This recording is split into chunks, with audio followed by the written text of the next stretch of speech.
I call this meeting to order. This is the 93rd meeting of the Standing Committee on Finance. If I could ask our witnesses and colleagues to take their seats, please. Thank you. Welcome to all of you here this afternoon. The orders of the day at this Finance Committee pursuant to Standing Order 83.1, continuing our pre-budget consultations 2012. We have two panels this afternoon, early evening, colleagues. In the first panel, we have 6 organizations. First of all, we have the Association des producteurs de films et de télévision du Québec. Association. We have the Canadian Medical Association. On a Patinage Canada. We have Skate Canada. Writers Guild of Canada. And by video conference from Toronto, we have the University of Toronto. Ms. Wolfson, can you hear me in Toronto? Okay. Of appearing here. Great, thank you very much. Each of you have 5 minutes maximum for your opening statement, and on va commencer avec Madame. We'll start with Ms. Sampson, please. Thank you. Good afternoon. I am the President and Chief Executive Officer of the Association of Quebec Film and Television Producers, the APFTQ, and we have been active for 40 years, and we have 140 independent companies that work in film and television, the majority of Quebec companies that produce for all screens in both official languages.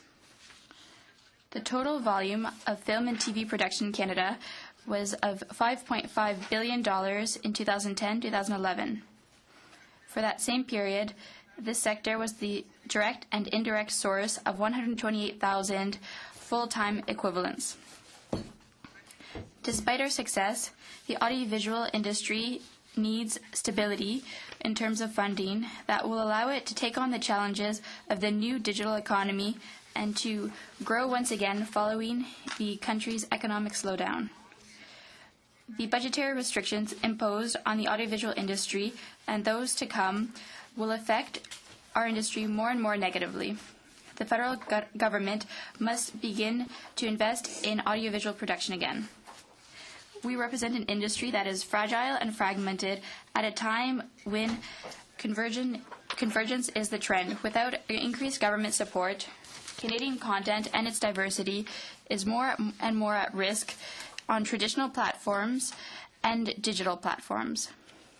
We must continue to facilitate Canadians' access to productions made in Canada with Canadian employees for the Canadian public. Productions that reflect us. Here are the measures that we think are necessary. First, we must increase rather than decrease investments in programs that support audiovisual production managed by Heritage Canada, especially the Telefilm Canada program and the Canada Media Fund. Since its beginning, Telefilm Canada's feature-length fund has given the Canadian industry the necessary means to produce quality feature films. But for a number of years, the money does not represent the needs. The success of feature-length films and all the connected employment depends on the government. We must also maintain the Canada Media Fund, since it has been able to reach the government's objectives. Continuing the Canada Media Fund with a strong television aspect would allow us to have full funding, because these are the most appreciated productions by Canadian viewers on TV that can watch them on the screen of their choice. In fact, a recent study by a research group on young people and youth and media at the University of Montreal concluded that the importance and the value that Canadian families give to television and the unshakable role that it continues to play in their homes. However, we must also increase the amount of money available to produce all content that can be shown digitally, and we will come back on this a little later in our fourth recommendation. Second, we must change the tax credit rules for TV productions and film productions to make the main labor spending admissible for the digital content related to TV and film. It is still difficult to fund it adequately because few business models are viable, and many funding programs are not adjusted to this new reality. This measure will foster content production that is of higher quality and allow the government to reach its goal in being a world leader in the new digital economy. Third, we must finalize and implement the international co-production policy of the Canadian government, and we must invest sufficiently in co-production. The creation of a dedicated fund to co-production would allow us to restart this business model and get to a point where Canada is able to implement treaties with some countries and negotiate others. The business model of co-production must be revived because thanks to it, foreign funds are put into our local productions and Canada's economy, all the while fostering the reach of our culture. 1 minute. So we must attract the interest of foreign co-producers. We need an attractive proposal with the necessary funding. Fourth and last, with the Canada Media Fund, it is now time to create a specific fund that would help with Canadian cultural content that can be shown digitally. We see two big funders, the government and intermediaries. Thank you. Thank you very much for your presentation. Association.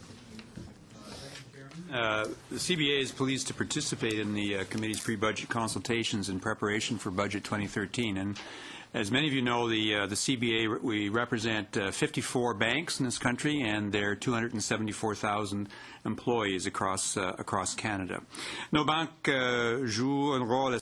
Our banks play an essential role in terms of helping families, businesses, and communities in our country, and helping us overcome economic difficulties that have been happening on the world stage. The strength of our national banking system and the soundness of our banks are rooted in effective management, regulation, and supervision. Recognized internationally, the World Economic Forum named Canadian banks #1 in the world for safety and soundness for 5 years running. It's a large measure, I think, because the banks in this country are practical, they are prudent, and they play by the rules. I want to turn to our pre-budget submission to the committee that we made earlier this year. I'm going to provide a very brief overview, and I look forward to a conversation afterwards. First point we make in our submission is that keeping taxes competitive is, in our view, a key tool for promoting economic growth by encouraging new investment. Higher taxes, by contrast, would discourage investment by reducing the return that entrepreneurs and businesses get on their capital.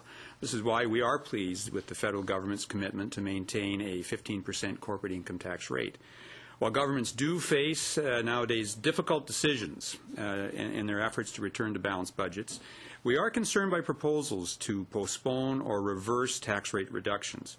The reductions in the combined federal-provincial tax rates since 2000 have made Canada more competitive without reducing tax revenues. Overall corporate income tax revenues increased by 44% from 2000 to 2010 and remained relatively stable as a percentage of GDP. Provincial tax rates are an important part of this equation as well, and that's why we are recommending that the federal government encourage the provinces to maintain a 10%, to achieve and maintain a 10% targeted corporate income tax rate. Now, in our submission, we also have some commentary about capital taxes, but I think in the interest of time, Mr. Chairman, I suggest that members have questions here. We can come back to it later. Another point we raise in our submission is that despite the economic weaknesses that we see in other countries, the Canadian economy has performed relatively well in comparison to its peers. We support efforts to continue to lay the groundwork for additional growth and job creation through the broadening of Canada's trade and investment relationships. And to that end, we agree with the federal government's initiatives to broaden Canada's trade profile around the world. Over the last several years, the federal government has actively negotiated, signed, and brought into force several free trade agreements, foreign investment promotion and protection agreements, and other international documents. These initiatives provide for an increased level of predictability, certainty, and access for Canadian businesses. So, while pursuing trade negotiations in the future, the CBA is encouraging the federal government to consider including measures that would prevent the extraterritorial application of foreign laws to Canadian financial institutions and account holders. And an example we have here, obviously, is the U.S. FATCA legislation.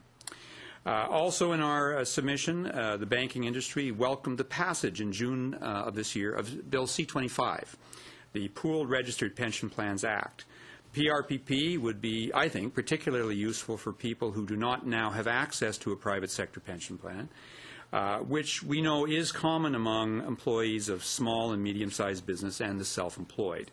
These groups have typically faced barriers to private pension schemes, given that other options are often too costly or administratively complex, and contain risks that smaller employers are not prepared to take.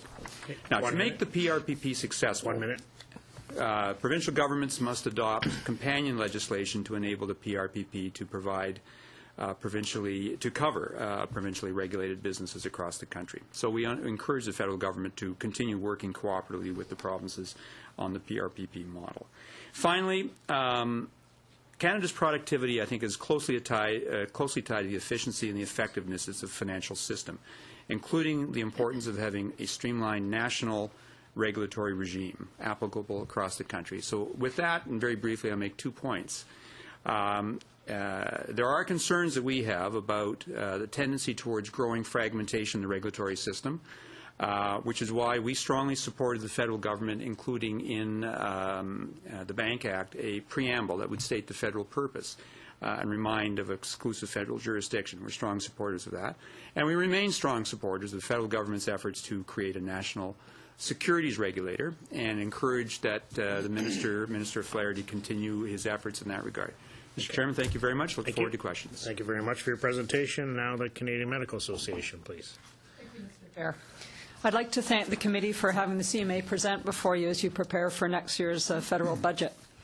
Canada's doctors focus every day on finding innovative ways to provide better care for our patients. Above all else, physicians want to provide patient-centered care within an efficient, high-quality, sustainable healthcare system.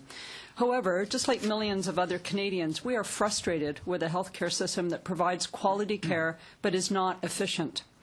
According to the OECD, Canada ranks 7th highest of 34 OECD countries in per capita healthcare spending, but well down the list in terms of healthcare system performance. There are a number of actions within federal jurisdiction that the Government of Canada could take to improve health outcomes and exercise a leadership role in transforming our healthcare system while recognizing that we are in a time of continued economic uncertainty. First, we recommend that every major new federal policy initiative in which health could be implicated be put to the test of a health impact assessment. Looking at new policies through the perspective of their potential costs and benefits to the health of Canadians would have a significant beneficial impact. Evidence shows that every action with a negative effect on health will incur heavier costs to society down the road. Policies and regulations moved forward by elected officials today may well have consequences for future generations. That is why, to ensure unintended consequences are avoided, the CMA is recommending that a health impact assessment be included in the Cabinet decision-making process. Second, the government's economic action plan, with its large infrastructure component, was effective in insulating Canadians from the global recession while providing communities with much-needed infrastructure. We recommend that the government build on this success by targeted investments in health infrastructure. Such an approach could begin to address the current lack of long-term care beds across the country, a shortage that prevents too many Canadians from accessing better, more efficient care in an appropriate and less costly care setting. According to Finance Canada's recent report, the senior population is projected to increase to around 37% of the population by 2030. And assuming current residency rates, the Canadian Life and Health Insurance Association predicts that Canada will need over 800,000 long-term care beds by the year 2047, over 2.5 times what we have now. Third, doctors and other healthcare providers can only do so much when a patient lacks proper food or housing, an adequate income, or the education needed to make informed decisions. Many of the health issues we physicians see downstream every day are the result of upstream circumstances that are almost guaranteed to cause illness. Therefore, we recommend that the federal government recognize the implications of the social determinants of health on the demands of the healthcare system. These and other CMA recommendations reflect the evolution in healthcare over the last 30 years, an evolution marked by an aging population and ongoing fiscal pressures. The system needs to evolve from its emphasis on acute care for things like injuries and curable diseases to improving prevention and better managing the afflictions associated with aging. Our country needs to catch up with other nations and develop a pan-Canadian strategy for long-term care, home care, and palliative care. We badly need a dementia strategy, and we need a national pharmaceutical strategy. We should not accept that 1 in 10 Canadians cannot afford to buy the medicines they've been prescribed. Finally, we recommend the federal government introduce incentives, measurable goals, pan-Canadian metrics and measurements that would link healthcare spending to comparable health outcomes. This could be done through an agency such as the Canadian Institute for Health Information. Jurisdiction for healthcare is shared between the federal and provincial territorial governments. There is no reason why this should preclude the federal government from leveraging its spending power to help Canadians get better value for money spent and better patient care, or from working with the province and territories to ensure portability and equity for Canadians across the country. Canadians deserve a healthcare system that meets their needs, and they expect leaders at all levels to ensure that they get one. As Canadians continue to rank health care as their #1 priority, they clearly recognize the importance of a strong, efficient healthcare system to their lives, our communities, and our country's prosperity. I would be pleased to answer any questions. Thank you. Thank you for your presentation. We'll now hear from the Writers Guild of Canada, please. Good afternoon, members of the Finance Committee. My name is Kelly Lynn Ashton, and I am the Director of Policy of the Writers Guild of Canada. Thank you for inviting the Writers Guild to appear before you today. We are the national association representing more than 2,000 professional screenwriters working in the English language film, television, radio, and digital production in Canada. I'm here today to share the Writers Guild's thoughts on how the government can strategically support the audiovisual sector as a way of creating highly skilled jobs across Canada. We understand that the government is still concerned about economic recovery, but properly targeted funding can stimulate recovery and insulate sectors from the impact of international economic failure. The film, television, and digital media sectors are economic drivers in growth areas of the economy. The recession hit our sector as it did everywhere, but we have been able to quickly rebound, and we are almost at pre-recession levels of employment. In fiscal 2010-2011, the film and television sector generated 128,000 direct and indirect full-time equivalent jobs and generated $7.46 billion of GDP. The video game industry itself currently employs 16,000 people and is growing rapidly. The bottom line is that the film, television, and digital media sectors are opportunities for highly skilled employment that is better positioned to weather recessionary storms than some other sectors. People will always want entertainment. Screenwriters are the catalyst for those jobs. In film and television, it all starts with the screenwriter's blank page. The screenwriter expends the hours and hours of effort that result in the script that producers take to broadcasters to solicit investment. That script then generates dozens of jobs on the production crew, from entry-level production assistant jobs to highly skilled jobs as editor or director of photography. If a television series is successful and is renewed for multiple seasons, those scripts have generated hundreds and hundreds of jobs, allowing talented people to learn and be promoted into more senior jobs and ensure that those talented people stay in Canada. The film, television, and digital media sectors currently benefit from government support through the Canada Media Fund, and we are grateful for that support and for this government making the CMF permanent. However, the CMF mandate has been expanded from just television to include convergent media, digital media such as video games, and third language production, all without additional funding. There are calls for more support to be directed to digital media, but in the absence of additional funding for CMF, such support cannot be accomplished without sacrificing support for television production. Television still captures a larger audience than digital media by a large margin. A lot of viewing on digital platforms is of television programs. Funding television benefits the largest number of Canadians, providing them with quality domestic audiovisual entertainment. Enhanced funding to the CMF would support the production of more television programs and more digital media content, such as web series and video games. This would also mean more jobs for Canadians. Another useful tool for job creation would be to extend the film or video production tax credit to digital distribution. To qualify for the tax credit currently, productions require a theatrical distributor or broadcaster. This excludes digital distribution, an important growth area of production. Extending the tax credit would provide much-needed additional financing for web series, an increasingly popular form of entertainment created by both emerging and experienced talent as a way to reach audiences directly. As a labor-based tax credit, it supports a domestic talent pool and helps small creator-owned businesses to flourish. Web series have low barriers to entry into international markets for Canadians, as there are no shipping costs or duties, and talented Canadians are taking advantage of these opportunities to reach global audiences. Finally, we must address the government's cuts to Telefilm, the CBC, and the Heritage Department itself. We understand that each department must do its part to reduce government spending and pay down the debt. However, we have concerns about what repeated and escalating cuts to cultural institutions will mean for our industry. Telefilm and the CBC have worked hard to cut infrastructure and staff, and not just content.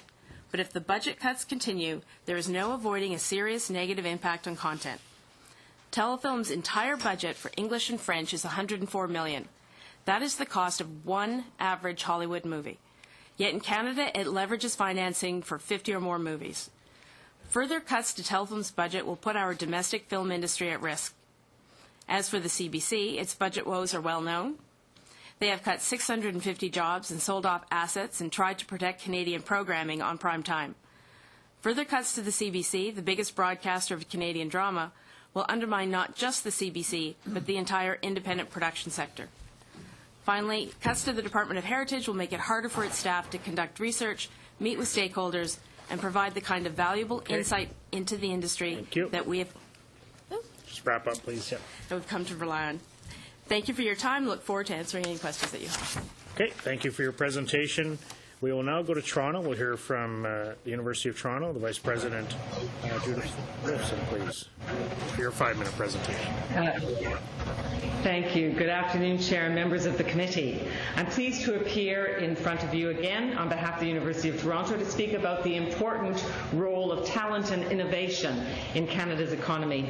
Today I'd like to highlight two initiatives established by the Government of Canada by which we might address these issues: the Science and Technology Strategy and the International Education Strategy. Let me begin with Canada's Science and Technology Strategy. The backbone of tomorrow's economy will be the quality of our science and technology, our innovation, and our entrepreneurship. Business innovation relies on basic research to create innovative products and services, and stable funding for basic research is a prerequisite to knowledge creation. In addition to the research itself, students are arguably the best carriers of knowledge from our labs to industry. For example, the University of Toronto recently established the Masters of Science in Applied Computing, a unique program aimed at innovators and entrepreneurs, which involves an eight-month internship. Remarkably, 100% of the first graduating cohort were offered full-time jobs by their internship employers. We believe the government would generate immense value by further investing in these types of internship industry opportunities. For example, MITAX and its Accelerate, Elevate, and Enterprise programs, and NSERC have some very successful industrial fellowship programs which should be expanded. Innovation infrastructure is another important element of Canada's science and technology strategy. Major science and technology buildings, particularly at Canada's research-intensive universities, require continued investment to expand and modernize facilities in order to remain internationally competitive. Federal support for these large-scale capital projects is required to advance the S&T strategy by complementing existing support provided by the Canada Foundation for Innovation. Let me now turn to the need for Canada to sharpen its international focus. International trade is a top priority for our country. Canada, as we know, is a trading nation. Our economy depends on the flow of goods and services, and increasingly it also depends on the flow of people and ideas. The University of Toronto is helping to address the need for increased internationalization in our economy. We have 10,000 international students from over 160 countries. In fact, our engineering faculty alone has 26% of its incoming undergraduates and 22% of graduate students as international students. This faculty is addressing some of the brightest young people from abroad, as reflected by the first-year entering average, which is 91.3%. Our research enterprise is similarly internationalized. 43% of all research at the University of Toronto published by our professors is co-authored with international collaboration. What is the return on investment for international students coming to study in Canada? International students often stay after completing their post-secondary degrees to become some of our most highly skilled immigrants. Recently, I participated in an event in Toronto at which Minister Kenny celebrated a young man called Gaurav Gore, a University of Toronto MBA student who became the 20,000th permanent resident accepted through the Canadian Experience Class program. This valuable program offers a path for Canadian residency for temporary foreign worker and international students graduating in Canada. At U of T, more than 25% of PhD students studying on a visa become permanent residents. 1 minute. So let me tell you about Nilesh Bansal, who chose U of T because of its reputation when he came from India to complete his master's in computer science. His studies included the development of a tool to analyze social media. The tool was spun out as a new company called Sysomos, which grew to employ dozens as it quickly attracted an impressive list of global clients, including Microsoft and Disney and Coca-Cola. It was sold to a Canadian company for $34 million, and this young man remains in Canada as the Chief Technology Officer. Students who return to their home countries also benefit Canada by seeding new international networks based on lifelong connections they have built here.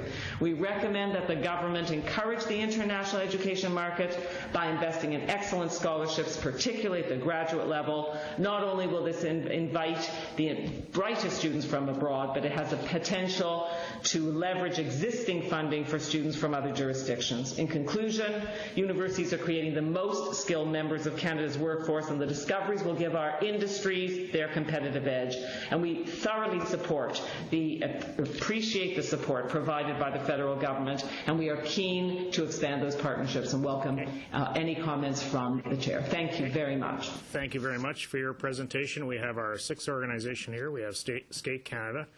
Bienvenue, Madame Rochette. Vous avez 5 minutes pour votre présentation. Bonjour, mon nom est Joanie. Hello, my name is Joanie Rochette, and I'm here today to make a presentation on behalf of Skate Canada. Mr. Chairman, I want to thank the committee for their interest in hearing more about Skate Canada and the 100th anniversary of the first official Canadian Figure Skating Championship, which will take place in 2014. Canada delegation here with me today, starting with our president, Benoit Lavoie, Mrs. Jackie Steld Buckingham, Director of Events, Mrs. Debbie Wilkes, Director of Business Development, and a 1964 Olympic silver medalist, and my fellow teammates, Tessa Virtue and Scott Moyer, Olympic champions and two-time world champion, as well as Patrick Chan, two-time world champion. And we're all here today, yes. And we're all here today because we're passionate about skating. Skating in Canada is more than a sport.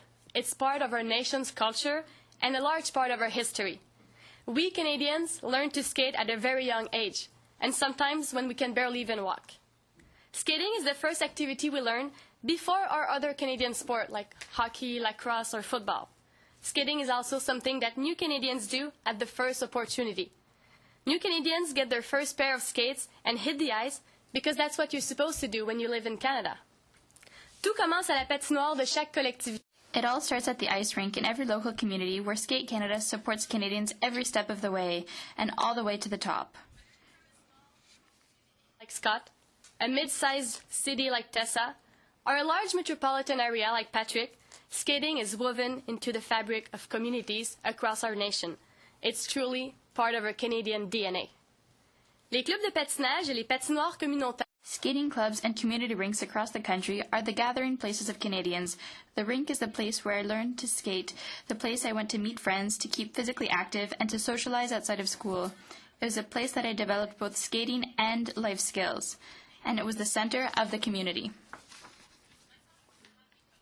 I went to the ice when I was 22 months old with two-bladed skates. I was raised on an island, Île du Pas, in the middle of the St. Lawrence River, and my family would go ice fishing in the winter. Around the holes, my father would create a surface where I could skate, and I was the one on watch for the fish while my parents were warming up in the hut. I was an only child, and my mother thought it was a great idea to have me join the Berthierville Figure Skating Club to make friends before I started school. I got really inspired when I saw the Olympics in 1994 in Lillehammer, and I saw the performance of Olympic champion Oksana Bayul. She was athletic and graceful, but it was the first time that I was so moved watching a skating competition. And that's when I decided that I would do whatever it takes to get to the Olympics one day too. Skate Canada is the largest figure skating governing body in the world, with over 182,000 registered members and more than 1,250 clubs in communities from St. John's to Victoria, Yellowknife to Kijwak. Skate Canada provides everyone the opportunity to skate, from toddlers to seniors of all ages and all parts of Canada. Some will go on to play hockey or continue both figure skating and hockey careers like Jeffrey Skinner of the Carolina Hurricanes. Some will speed skate, some will just learn for fun. Some will skate seasonally in places such as the Rideau Canal. And being Canadian, some will continue on the path of figure skating and might just live a dream like I did and earn the honor of representing our nation on the world stage. We have had great history and legacy of skating success. Many Canadians have changed and elevated the sport and art of skating over the years. De la championne olympique de 1948, from the recently departed 1948 Olympic champion Barbara Ann Scott to 1960 Olympic champions Barbara Wagner and Robert Paul, the 1962 world champion Donald Jackson, 1988 silver medalist Brian Orser, 1988 Olympic bronze medalists Tracy Wilson and Rob McCall, Elvis Stoico, Kurt Browning, Jamie Salé, and David Pelletier. Tous ces champions-là ont repoussé les limites. All of these champions were pushing the sport technically and making history with new firsts for Canada. Given that few major national Canadian sports celebrate the 100-year mark, like the 100th Grey Cup this weekend, I feel that recognizing 100 years of Canadian figure skating championships is important to our national pride. were held right here in the nation's capital in 1914. Le 100e anniversaire nous permettra d'évoquer nos The 100th anniversary will give us a chance to reflect on our past, where we have come from, and as well as to celebrate and hopefully inspire another generation of young boys and girls to skate. And I'm sure it will also be an extra boost to our Canadian team heading to Sochi, Russia, for the Olympics. and to partner with us at Skate Canada to work together to prepare for this very special celebration in 2014, the 100th anniversary of the first Canadian Figure Skating Championships. Thank you, merci. Presentation. I will say hello on behalf of my figure skating teacher, my mother. So I hope my mom's watching this program. And we will start members' questions. 5-minute round with Ms. Nash, please. Thank you. Welcome to all of you. And it's so unfair. We each get 5 minutes only to ask all of you questions. So I'll get right to it. I'd like to start with Ms. Reid, Dr. Reid, sorry. I see you've made numerous recommendations in your presentation, Dr. Reid, and so many of them really hit home. I applaud the work that you're doing in putting a focus on the social determinants of health. And I'm curious about the health impact assessment. I understand that is applied now not only in some countries around the world, but also in the province of Quebec. Is that a tool that would help governments make better budget decisions because they would then have a fuller understanding of the true costs and benefits of spending or not spending when it comes to health? Thank you very much for the question. We know that actually health outcomes are determined only 25% by the healthcare system itself and 15% by your genetics and biology and 10% by the physical environment. And the full 50% is actually determined by what we call the socioeconomic determinants of health. Knowing this, we feel strongly that we do need to take a look at upstream at those factors that actually cause people to become ill in the first place. Things such as poor housing, inadequate food supply, inadequate access to proper early childhood development and education. What a health impact assessment would do, it would actually enable governments to actually view every policy decision through a health lens, so that they could actually look at upstream things such as housing and see how policy decisions regarding this would impact health down the road. It has been used around the world in a number of areas, and there has been a large study done actually in the United Kingdom that actually showed that the cost benefits of using a health impact assessment tool. And that actually Wilkinson work? Is that the Pardon me? Is that the Wilkinson I'm work? forgetting the name of the author, if you can excuse me on that. We can get that for you afterwards if you like. But it has been shown that actually if we do put money into a health impact assessment tool, we actually do save money for the economy downstream, so that work has been shown. Okay. Thank you. Thank you very much. I have many other questions I would like to ask you, but je vais poser une question. I'm going to ask a question to Ms. Sampson and also Ms. Ashton. It's about data on the cultural sector, because if we make cuts to culture and we cut jobs, it has an impact in terms of the economic spin-offs. Does it really make good economic sense to eliminate that data in the first place and then to make those cuts? These are jobs here in Canada and in Quebec in a very important industry. These statistics and gather the impact on job creation and spin-off jobs in the cultural sector. Oui, bien sûr qu'il est essentiel de conserver les données. Yes, of course, it's essential to have data and to analyze the data and to follow the evolution of the industry. And we must remember that these are excellent jobs. These are well-paid jobs for Canadians, jobs that are creative, and they are jobs that allow us to show who we are outside of Canada, which is not unimportant in our day in terms of the economy. And for all of these reasons, we think it's essential to improve resources. We should improve the resources in terms of TV and media and new media. Thank you, Ms. Ashton. Maintain an industry. We have to have our own domestic industry and not evolve into a branch plant so that we only have service work. And that requires a certain level of funding to be able to keep the domestic talent here. Otherwise, they'll just go to LA. Writing seems to me kind of the research and development, Yes. the innovation, a key part of the innovative work in a society, and sometimes the net result can take some months or years down the road to bear fruit. Is that right? For a feature film, it can take you 6 to 10 years before you can get it off the ground. Some of that's financing, but it's also just the creative work that it takes. But that's where it starts, and we can't get anywhere else. Thank you. Thank you, Ms. Nash. We'll go to Ms. McLeod, please. Thank you, Mr. Chair, and I have hopefully time to get to a number of presenters today. I would like to start with Mr. Campbell, and I want to pick up on your comment regarding having a competitive tax rate. I think the opposition have suggested it's not important and we need to raise the taxes and that money is just sitting on the sidelines. Could you perhaps talk a little bit about why you believe that it's important to have that competitive tax rate and what is actually happening with the money? Well, I think there's a couple of things, and I'll be very brief. When we talk about a competitive tax rate, it's very important to recognize that when I say that, I think when the government says that, it's for businesses across the country.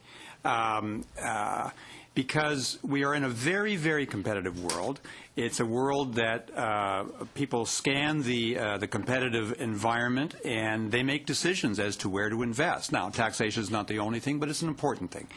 And I think the figures that I quoted shows the importance that if you can keep tax rates competitive, then it will attract investment. It will attract businesses. And the fact that over an extended period of time, the percentage of GDP has been stable, sort of shows that there has been no lessening on revenue. At the same time, you are making it more competitive. Now, I know there's a lot of discussion, there's been a lot of attention paid nowadays to non-financial corporations and the extent to which they're making investments. And I think it's broadly recognized that the investments are robust. The question is, could it be more? I think that this is a question that is best addressed on an individual company by individual company basis because they know their clients, they know the marketplace, they know where their investments have to be made. And I would say, quite frankly, that in uncertain times, one can understand why a company would wish not to have excess debt on their books, would wish to have a strong balance sheet. This is what kept Canada relatively strong coming into the recession. Small businesses had strong balance sheets. Now, having said that, we all want more investment for productivity, and I think, quite frankly, a competitive tax regime helps that. Accurate that there has been some of that by the shareholders who perhaps have pension plans. Some of the investors are actually gaining some opportunity there. There's no question that every company will make their own decision. Every board will make their own decision. Some pay them back in dividends, and we've seen that's happening. Some will giving it back to shareholders, which goes into pension funds. Some of that will be decisions to invest. Some of those decisions are on the books now, but the plans are for 6 months or a year down the road. That's a company-by-company decision. Thank you. A little bit of time. Okay. I'd like to next go to Dr. Reid, and certainly one particular area, you talked about infrastructure and you talked about, the need to build infrastructure. A piece of infrastructure that I think is absolutely critical is our focus on technology and our focus on electronic health records. And, I know that governments have provided, I think it's, over $2 billion to really try to move that forward through Health Info Canada. Now, we also know with the physicians, the use of the electronic health record, managing chronic disease is absolutely critical. Are we getting anywhere? you hear the bad stories. Are we getting anywhere? Because I think I noticed you weren't specific about this in your requests and your asks, but to me, it's one of the foundations in terms of some of the way we're going to move forward. We are starting to get places. We're not as far ahead as we'd like to be, but there are areas around the country where a lot of innovation is going on. For example, where I live in the Northwest Territories, we're actually leaders in the country in electronic medical records, and we've managed to connect all of our 33 communities, most of them flying communities, to electronic medical records, and thereby decreasing transport times for patients, et cetera. So there's a lot of innovative work going on, a lot of physician champions. Certainly that's what the CMA is actually doing a lot of work on. There have been problems along the way with systems not talking to each other and different vendors in different areas around the country. But there's a huge push. We've actually just spent some time with the Canadian Pharmacists Association, and we've made a mandate of having e-prescribing available to Canadians as one of the main things we want to see happen over the next 2 years. And so we feel that if we can get e-prescribing on everyone's agenda, the EMR will obviously need to be part of that. So that's one of our key initiatives that we've been working towards with the CMA. Thank you. Thank you, Ms. McLeod. Mr. Bryson, please. Thanks to each of you for your presentations today. Madame Sampson, j'aime beaucoup. Miss Sampson, I very much like Quebec films, like Crazy and La Grande Séduction, shows like Tout le monde en parle, and Les Parents from time to time. Our investments in Quebec films, do they increase our capacity to attract Hollywood North investments, for example, for producing Hollywood films here in Canada? If the investments we make in Quebec, in the Quebec film industry, stimulate Hollywood productions, they do so in just one way. Quebec, especially in Quebec, and elsewhere in Canada as well, we can say we have a very highly skilled workforce that works with brand new technologies. So naturally, that is a way of attracting American producers. But clearly, the critical volume of production that we must maintain in a country is also a way of judging our success in terms of co-productions, which also brings in a lot of foreign capital. Co-productions are not something to be neglected. Hollywood productions are great. It's new money that comes into the economy that wouldn't have come otherwise. Co-production is the same thing. But to have success in international productions, we need to have a workforce and infrastructure that are strong, and local production builds that. When the Nova Scotia government has a fairly generous tax credit, as an example, and when we're seeing a multiplier effect of in terms of the Hollywood North activities in Nova Scotia. Now, in your industry that you represent, Ms. Ashton, do you see as well some multiplier type effects of investments, domestic investments here of governments in Canada, and tax benefits and that sort of thing as potentially augmenting our capacity to attract activities from, say, the U.S. and other countries here in Canada? Well, I have to agree with Madame Sampson that really our investment in Canadian production develops our industry, which means the crews, which we have world-class crews. Sure. So yes, people will come here. We've got the studios. We've got all of that infrastructure for the foreign investment. Okay. But it's important to invest in our industry first. Yes. Okay. Well, but one of the arguments for that investment can be the multiplier effect and the capacity to attract other investments. So that actually strengthens your argument. Yes, it does. Yeah, in that sense. Look, to Dr. Reid, I'd like to ask a question about the Alzheimer's strategy. You mentioned a dementia strategy. And while you were speaking of that, I've been told that Canada is one of the few industrialized countries that has yet to implement a national Alzheimer's and dementia strategy. And when you Google national Alzheimer's strategy, you come up with the website for the UK. You come up with the news that the US launched a national strategy in May of 2012. You get the private members bill from Motion 574 from the honourable member for Edmonton and Leduc, but you don't get a Canadian government Alzheimer's strategy. This is my mother's 84 and has Alzheimer's, and she has access to resources to help her, but an awful lot of families out there and a lot of people with Alzheimer's don't have the benefits to track the support they need. What do you see as a national Alzheimer's strategy, and which country is doing the best job of it, and what should we be following as a best practice? Well, we know that we're the only one of the G7 countries that does not have a national dementia strategy.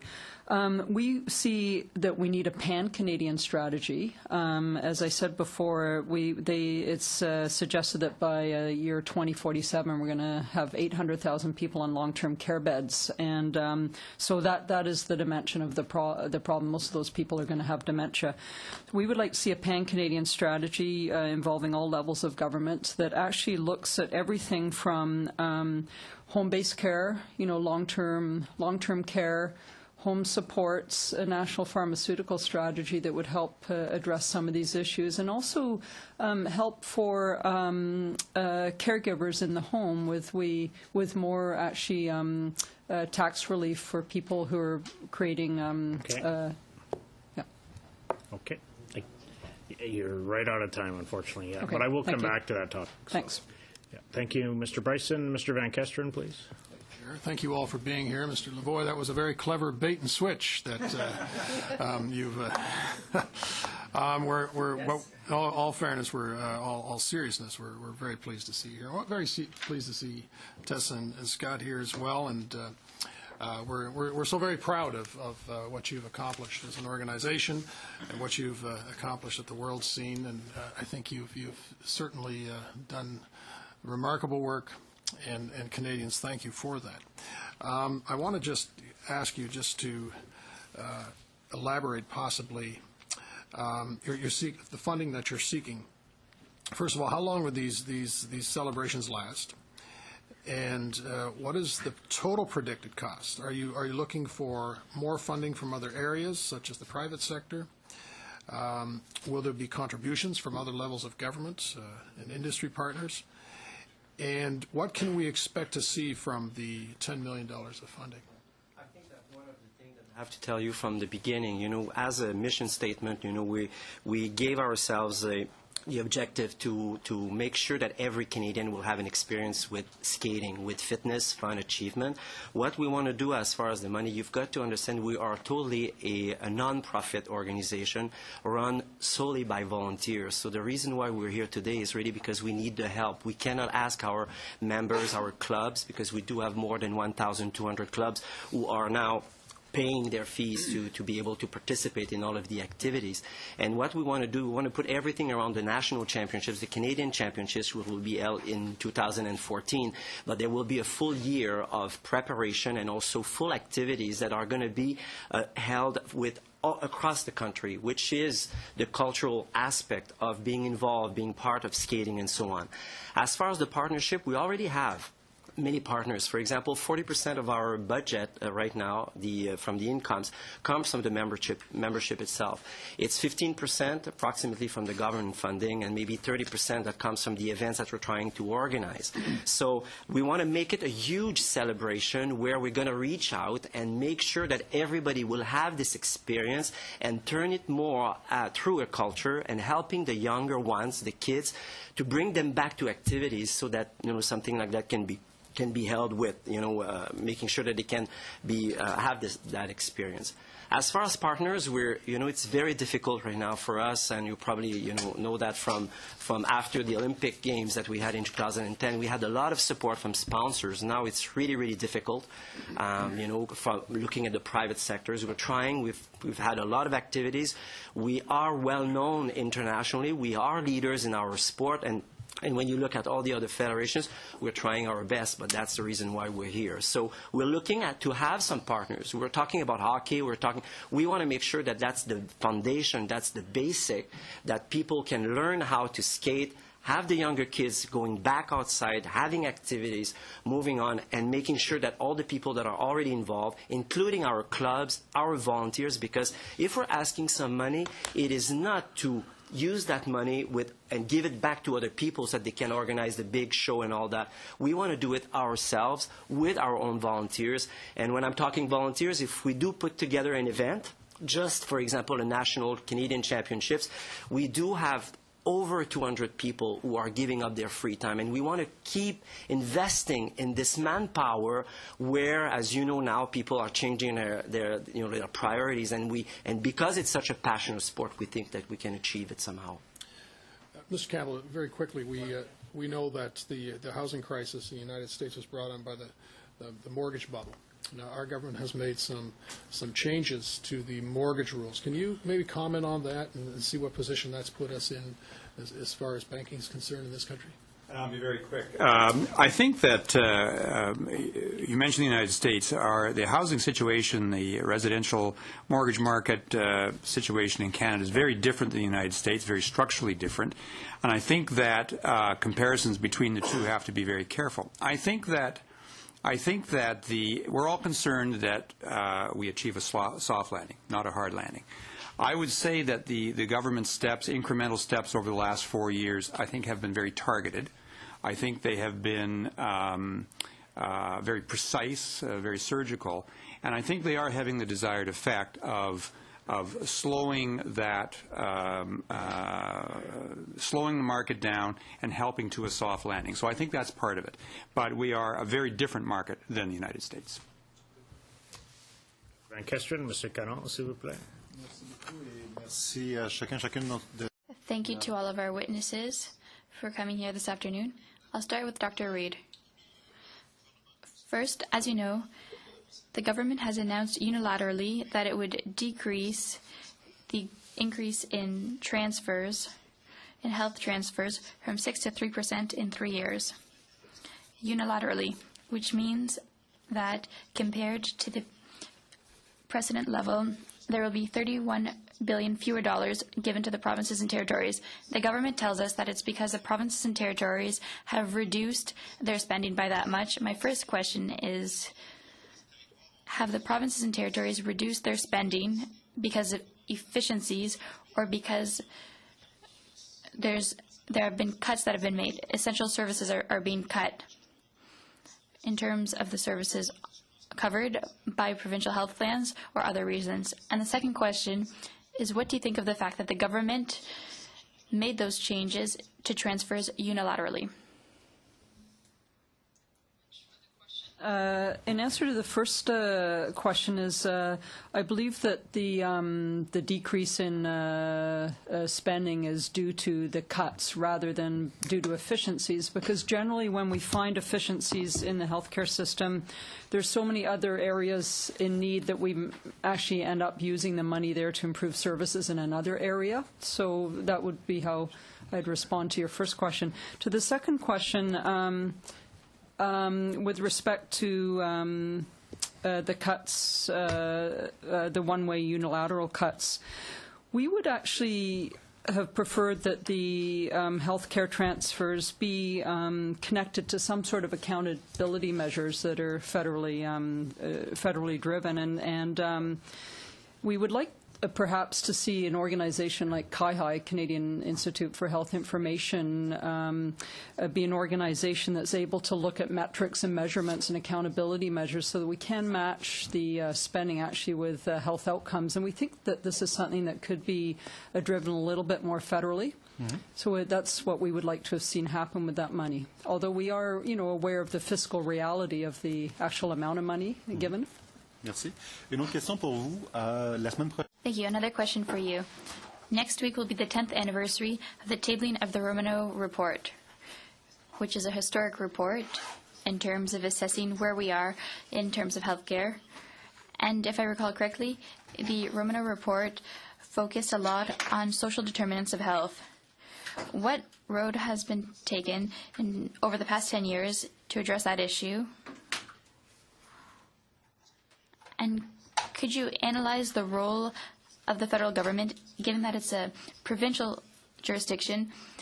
What role can the federal government play in social determinants of health to address the issue of health?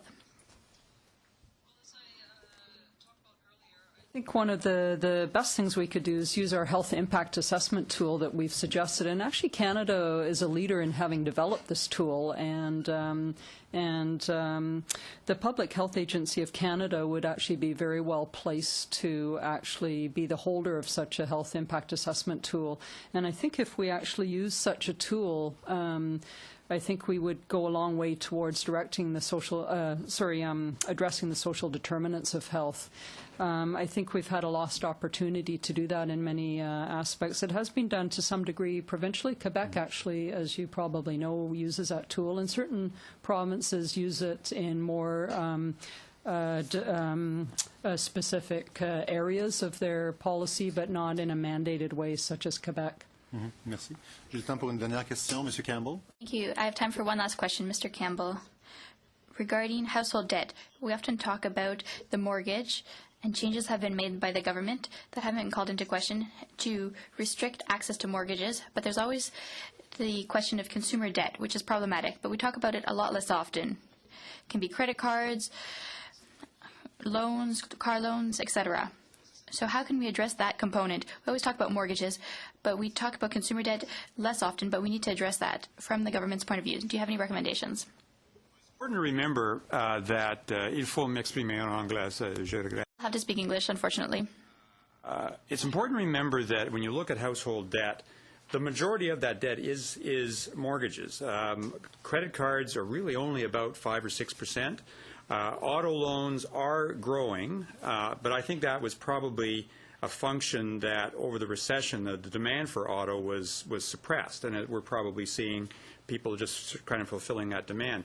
It's important to recognize, for instance, the government, the industry itself has been taking steps for greater disclosure, for clarity. The government has put in additional rules for clarity, for instance, on credit card, and making sure people know exactly what they're getting into.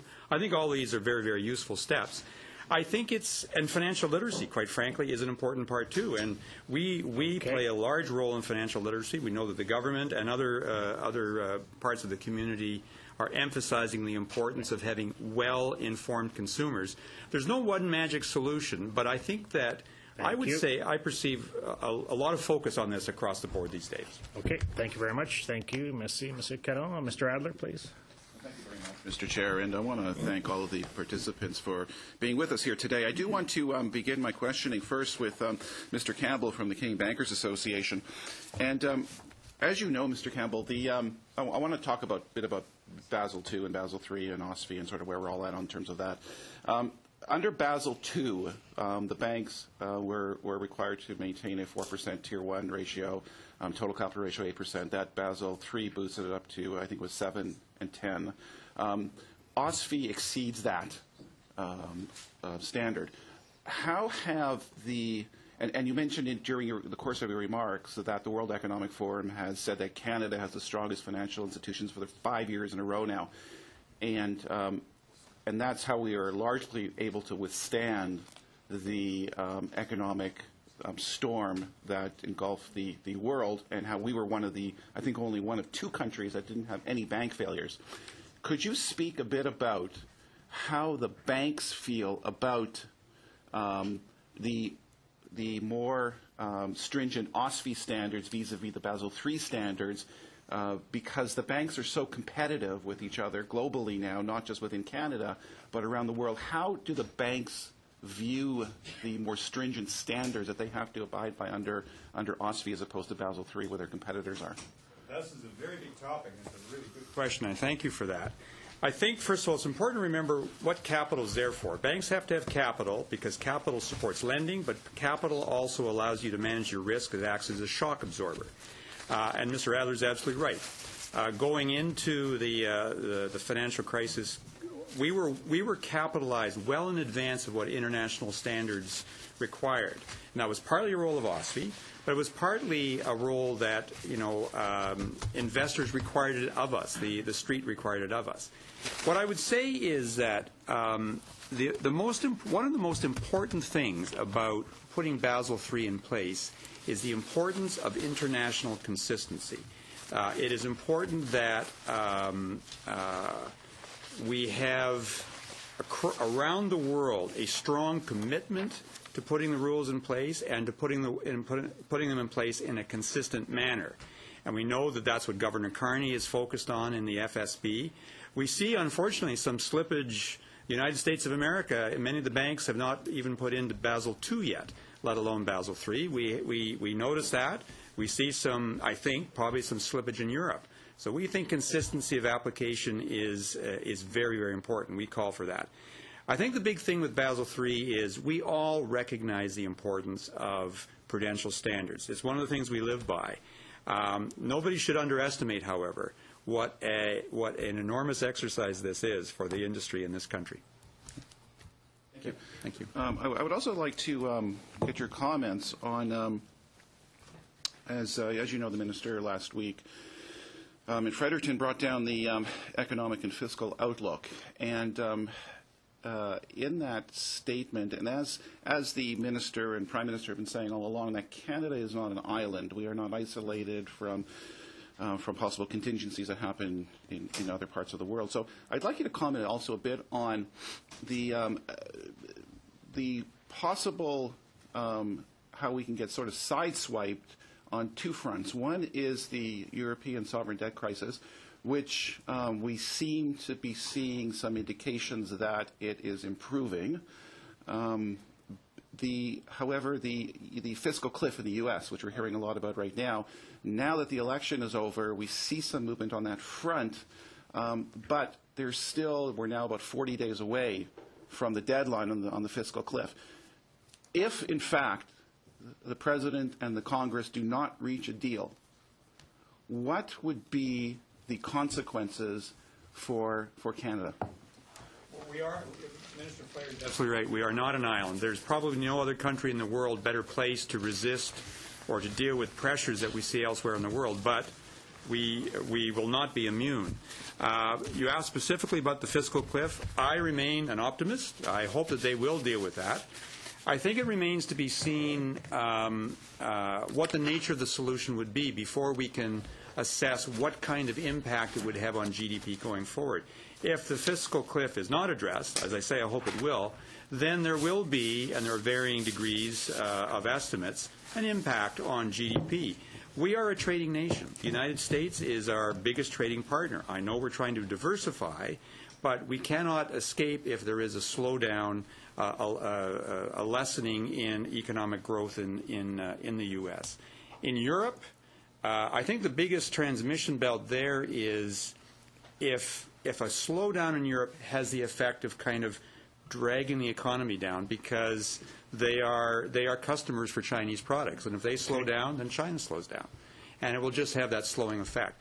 I remain an optimist, and I think the fiscal cliff will be solved. Okay. Thank you. Thank you, Mr. Adler. Mr. Marston, please. Thank you, Mr. Chair. And I want to continue on just a little bit with Mr. Campbell. Fiscal cliff, fiscal wall, it's still looming, and as we say, it's early next year, very early. The EU continues to live with very serious economic problems. And if we're honest with ourselves, there's no end in sight. This is something that's going to take years for adjustment. China's GDP is half what it's been in the last few years. I mean, if we look at the ripple effect of these things around the world, we certainly aren't an island, as is saying. It would be lovely if we had that dream reality, but and our record has been comparatively good. It's hard to dispute that, but many witnesses coming before our committee have advised us of the volatility in this global economy and the potential risk to Canada's future economic growth. And so beyond the safeguards in Basel III, what suggestions would you have for the government to further protection. You'll remember, oh gosh, it must be about 10 years ago, there was talk of liberalizing, no offense here, liberalizing the banking rules. And there was a time, too, mergers of banks were considered, all kinds of things. I think that was in the, well, liberalizing is a good word in my book. But it is not when it takes away the safeguards for Canadians. And so I think we were fortunate at the time the decisions were made not to proceed with that. But as I say, beyond Basel III, what would you recommend that this government do for further safeguards? First, let's put these things into a little bit of context. There are a lot of dangers out there, and of course, probably the poster child for real problems that will take a long time to solve is, you're absolutely right, it's Europe. But remember, even if China is slower, it's still growing at about 7.5%. The United States, I think they will solve the fiscal cliff, but they are still growing. Canada is still growing. There is still growth out there. If you look at the emerging markets outside of China, there is growth. Now, this is not to sort of turn a blind eye to issues, but I think it's important to put it in perspective. It's low growth. It's not the robust growth we might have seen 10, 20 years ago, but it is growing. So I think that does give a trading nation like Canada some maneuverability. My own recommendation is what makes for a strong country. It makes, you want to be attractive to investment, you want to be attractive to start-up jobs, and you want to have the most conducive trade environment. And I would say the best thing that Canada can do, we already have a very strong banking system, well regulated, and there's much glory to be shed around all parties for the regulation of the banks over the years, but it is well regulated. I think it is it's a bedrock of the economy. I think we're in good shape there. I think we have good fiscal room. I would say the government should just continue to focus on what makes Canada competitive, and that will help, but always be vigilant. Dr. Reid, from your presentation, you were quite clear when you talked about the government having a responsibility relative to the Canada's Health Act. And in the past, there's been debates as to whether or not the Act had been enforced in a way that would have been helpful relative to investment and outcomes. We believe, and we said right along, that the government has to enforce the Canada Health Act and ensure that the outcomes are there. Now, you talk about our system. Well, how would you describe us relative to encroachment on the public system by the private system? 1 minute. Okay. Well, certainly, as you probably know, in Canada, much of Canadian healthcare is actually privately delivered but publicly funded. And so, and in this way, we're no different from most European countries and the United States, for that matter. So that's not anything different. This is something that the Canadian public actually is not aware of.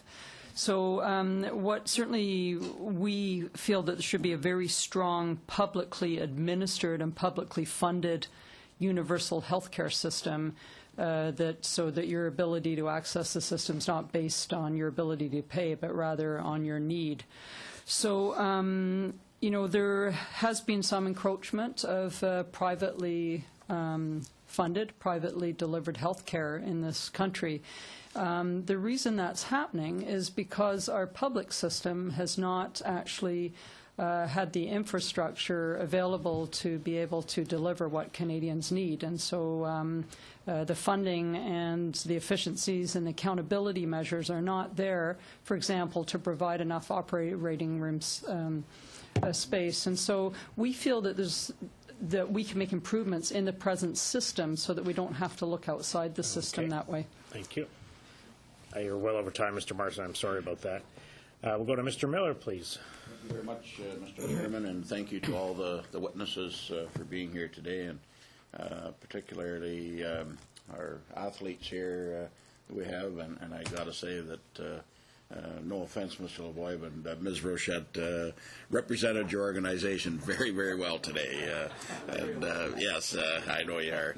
And Anyway, just one comment that I wanted to make first, Mr. Chairman, is Mr. Campbell, you made a comment in your presentation about that there should be no tax increases, and if there should be one thing that this committee should print in bold is that statement right there, and I was very happy as a Canadian taxpayer to hear that. Mr. Lavoie, just something that I wanted you to comment on leading up to the 2010 Olympics, the Go for Gold program, and that instilled a lot of those Olympics, a lot of pride in by all Canadians, what have you. What effect did that program have? And be as brief as possible because I have a couple other questions. Well, I think like in any situation related to sports, as much money or as much support, financial support that we can get, especially with the government at that time, because the On the Podium, for example, was one example where we were able to provide to each of our athletes the fine little details that they needed to get in order to be a little bit more ready than all of the other nations. Of course, we had this Canadian advantage to be at home, and there was a lot of support, and that's why I was referring to having a huge experience with this anniversary, because we do know that Canadians really relate to figure skating or to skating itself. So this, I think, that helped I can tell you that the medals that we got at Olympics, they were probably the result of all this help, not only financial, but all the resources that came together for one goal, helping those people, those athletes that without that help would not have produced medals the way we did. And I think we would like to, again, to give back to the community, to give back to everyone across Canada through the clubs. As I said, we have 1,200 clubs where all of the volunteers can probably keep the train going in that direction and have people being more involved. But we want to show the example. And when we're talking about partners, we have a long-term contract with CTV, the visibility of the government through the money that we receive, the visibility as well with the alumni athletes, all those champions that they all want to give back, and probably brings back this passion to be able to kind of share what we have learned and make it not only a result but also being part of the culture. Okay, well, thank you very much for that, and we wish you well in your 2014 centenary celebrations. Just for Ms. Sampson and Ms. Ashton, you both inferred that of course, stable funding, but increased funding, and governments and just like businesses have to make tough business decisions and what have you, and it's obvious that we have to get our spending under control. So if say your funding was to stay stable or increase, like where do we cut it from? Do we cut it from foreign aid? Do we cut it from health care? I'd like some comments on that, and also, Ms. Ashton, you seem to be, I think know a fair bit about CBC by some of the figures that you did, and I'd like you to comment on, with the 600 jobs that you talked about, would they have to be have happened if CBC kind of had the mindset to go out and look for other funding opportunities the same way that CTV, Global, and other stations do? If you could comment on that. The CBC, it does have a hybrid funding model. It does have to find other resources. That's why it needs ad revenue and has to get large audiences for its program so that it has the ad revenue. It has the same need for audiences that the private broadcasters have. So I'm not really sure what your point is there. It is doing the best that it can with reduced funding. It's in front of the CRTC right now, and in that venue, we're having conversations about the license and how they can do the best that they can as a public broadcaster. And maybe you'd like to comment then on how the other stations do it without am I out of time? You've got 30 seconds, and Ms. Sampson wanted to comment, so perhaps I'll let Ms. Sampson. I guess, sir, the easy answer would be where to get the money. It would be easy to say, get it from the banks. He's right there. They have a lot of money, I read. Apparently they're sitting on it. So. Well, that's unfortunately your role to decide who's going to end up with less resources than they had in the past. We just have to remember that the expression of culture to Canadian is very important, and that cultural productions such as television, feature film, are a leverage for new money coming into the country through Hollywood productions or co-production, and it should be considered in a very serious manner. Okay, merci. Thank you. Thank you, Mr. Miller. Monsieur Maille, s'il vous plaît. Sorry if it cost you a lot of money. Merci, Monsieur le Président. Thank you, Mr. Chair. I'll agree with what Mr. Van Kesteren and Miller said regarding Skate Canada. I think we're very proud of what the athletes have accomplished. It's something extraordinary. In my riding, I've had the opportunity to see young people who participate in that. Can you tell us quickly regarding the plan? If the money you're asking for, well, how will it be able to increase participation, increase the reach of skating in ridings in communities? Well, first off, I'll say that we have 1,082 members who are active in Skate Canada. So with our 1,200 clubs, we're at all levels in the provinces, from British Columbia to PEI. What we're looking to do is continue, and we have retention as well. With the Olympic Games, for example, when we have role models, athletes who represent us very well, we can't forget that with sport, we can inspire. There's a discipline that's admirable. And so we're looking to continue to activate through our partnership through this event that could last about a year. We'll look to continue to recruit people and also find new people from our communities, give them the opportunity to experience and understand, as I was saying, that it's not just for elite members, that everyone goes through clubs and development. So it's more at that level. Thank you very much. Dr. Reid, in one of your recommendations in your brief, you said that the federal government requires that the decision-making process at Cabinet should have a health impact assessment. So that's one of your recommendations. Could you elaborate on that? As I spoke to before, we know that 50% of health outcomes are determined by the socioeconomic determinants of health, and we think that if we actually take a look at health policy through a health impact lens, when we look at it that way, it's best to get sort of thinking about what might happen downstream to health outcomes if we get involved very early on in the policy development process rather than trying to fix problems downstream later on. And so we would like actually to see all Cabinet policy go through this particular assessment. Now, there are tools that have been developed in certain areas of the world to look at health impact assessment, and as I mentioned, the Public Health Agency of Canada is well placed to do this. The Canadian Medical Association itself is actually developing a tool to look at how to do health impact assessments and would be more than willing to work with the federal government on this at any time. But the key thing is that if we're going to try to look at the downstream effects of policy, if we're going to improve the downstream effects, we need to look upstream when we're first developing policy by using this particular tool. So it has to be brought in very early in the decision-making process. But do you feel it's being done now, or is it not really taken into consideration? Well, it is. It's not being done in a mandated way federally or in most provinces, except in Quebec. It actually is mandated in Quebec that all Cabinet decisions go through this particular policy, and I think it's been quite effective in that way. Okay. Thank you very much. Madame Sanson, Madame Ashton. Ms. Sampson, Ms. Ashton, Mr. Miller talked about CBC at Radio-Canada. When ACRA came before us, they mentioned that for each dollar invested, $3 went back to the economy. So it was a way of keeping the economy rolling. We know it's important for artists in terms of creating jobs, among other things. Can you talk a little bit about the cuts at CBC, what negative impact it could have? It's clear that as soon as CBC Radio-Canada reduces its production volume, that has a direct impact on the community, production companies. It's clear.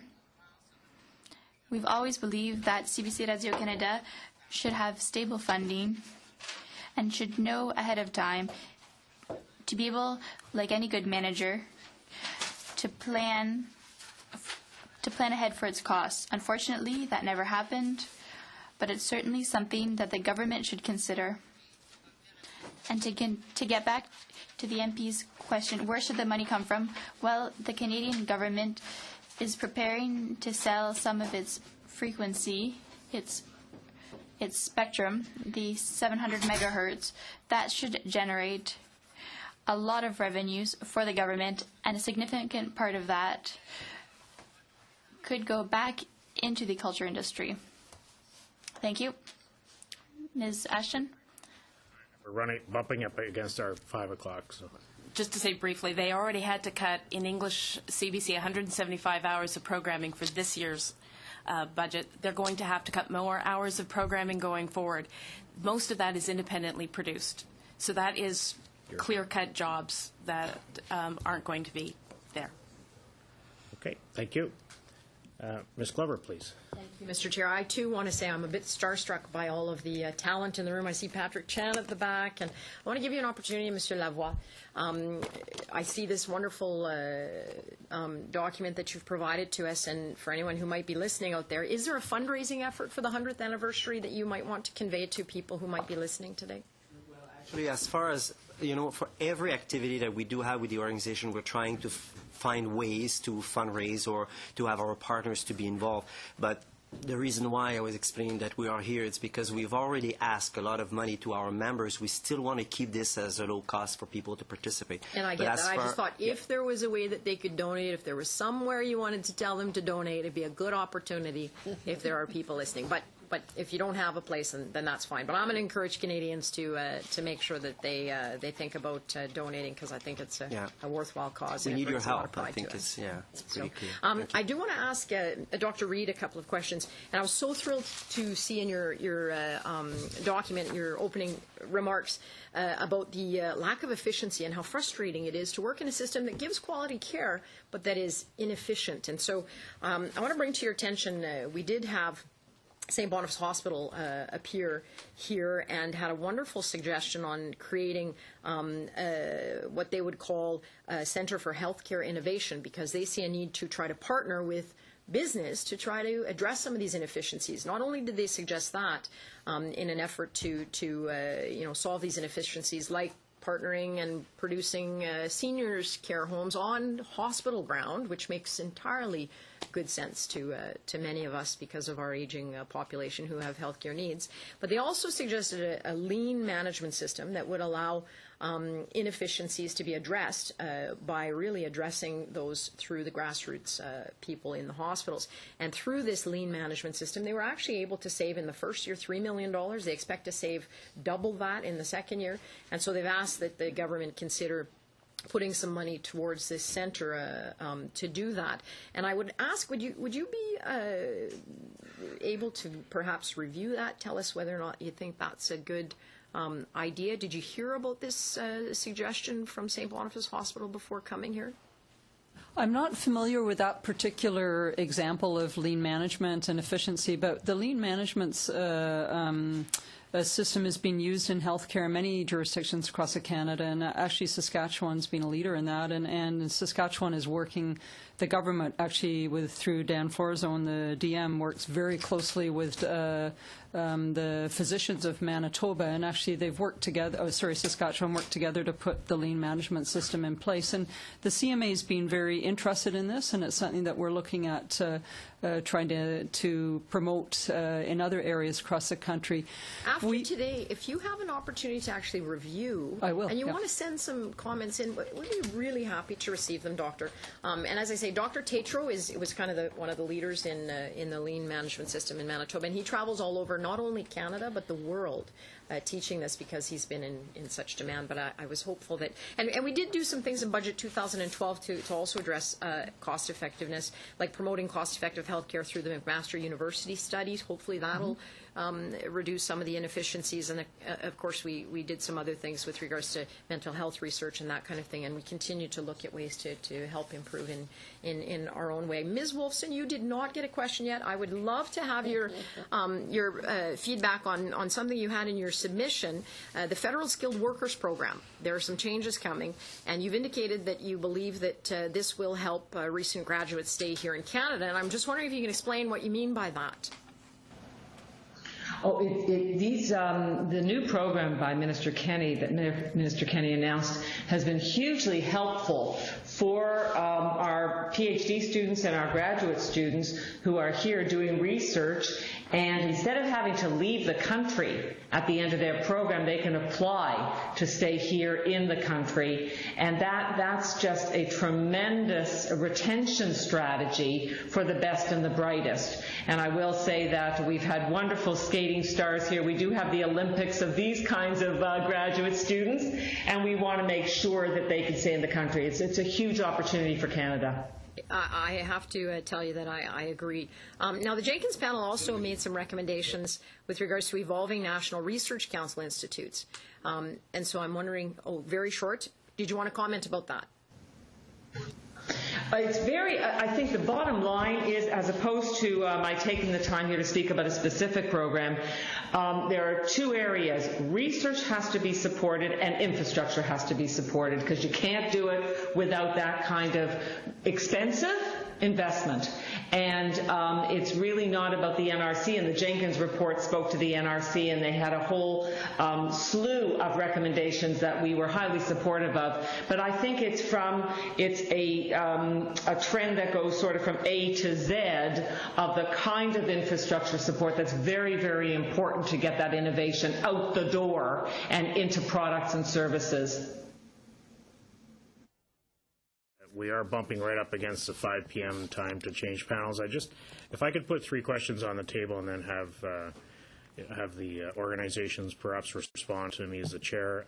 Ms. Wolfson, outstanding presentation, submission to the committee.